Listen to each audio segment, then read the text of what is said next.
Sponsorship is the nameless battle in the Premier League. After the incredible races in the market, Premier League clubs will enter another commercial arms race. Here, they still compete with each other, but not to spend money to buy contracts, but on the contrary, to make money from lucrative sponsors. Another race begins. The fans believe that the biggest deals of the football season have been done and the chaos of the transfer market can be put on hold until the summer. The reality, however, is that Premier League clubs need to focus on another area of their business to ensure they have enough money to race against their rivals. It can be seen as another race, as harsh as competing for a new super striker, and even more important. It directly affects the financial health of a team, which in turn affects their future ability to pay. Up to 10 Premier League clubs have yet to confirm their main commercial partners for next season. Chelsea, the biggest spenders in January, have no shirt sponsors either on the front or on the sleeves for the new season. That void is worth at least £60 million. MU also has to find a new shirt sponsor after TeamViewer cannot stand the heat and wants to withdraw soon. The contract between MU and TeamViewer runs until 2026 and is worth £235 million, £47 million per year. Now, the Red Devils have the right to buy back this deal to sell to another partner if it receives a more attractive number.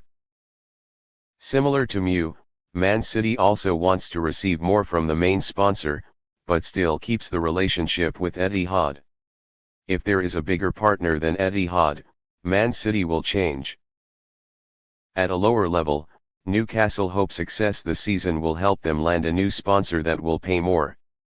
The example from Man City makes owners in Saudi Arabia cautious, and they are trying to help Newcastle generate a healthy revenue, enough for them to spend on buying players without violating financial fairness rules. Brentford, Fulham, and Wolverhampton Wanderers will also have their shirt sponsorship deals expiring at the end of the season. Meanwhile, Nottingham has not even found a satisfactory partner. This season, Nottingham is printing the logo of UNRWA, the United Nations Refugee Agency, on the chest for free.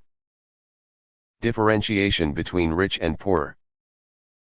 Staying in the Premier League is the biggest source of income, at least £106 million this season, but commercial deals are also important in the age of financial fair play, FFP.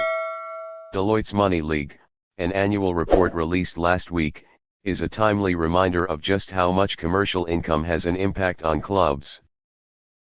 The problem is that there is always a clear division in any tournament. The Premier League has created an excellent distribution of bonuses and TV royalties, making it possible for even the smallest clubs to make a lot of money. However, to survive and develop in the tournament considered harsh planet is not simple.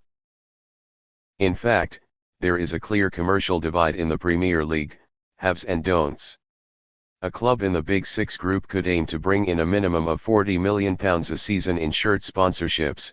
Liverpool and Standard Chartered are said to be worth £50 million, but for most clubs below, there is a very different expectation. They only expect to earn between £8 and £12 million from similar deals. Also because of this, clubs outside the Big Six often cooperate with bookies and partners who can pay them more money than the market expects for them.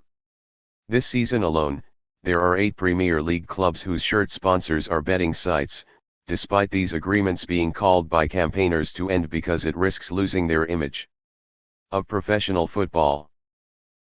Of course, if signing with sponsors in other industries, small clubs have to accept significantly lower numbers. That's why they haven't changed yet.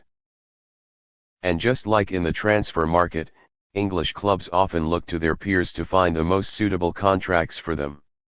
The Giants tend to sign long-term contracts, with the amount increasing year by year and plus performance bonuses. Meanwhile, small clubs will sign short-term contracts, about 2 to 3 years, to wait for the opportunity to break through if suddenly there is a successful season beyond expectations. Small piece of cake on the sleeve.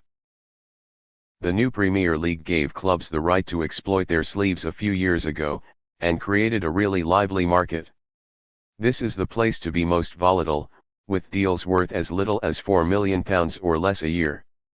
Because of that, this is where the clubs compete most fiercely. The good thing for Premier League clubs is that they don't fall into the same predicament as other leagues.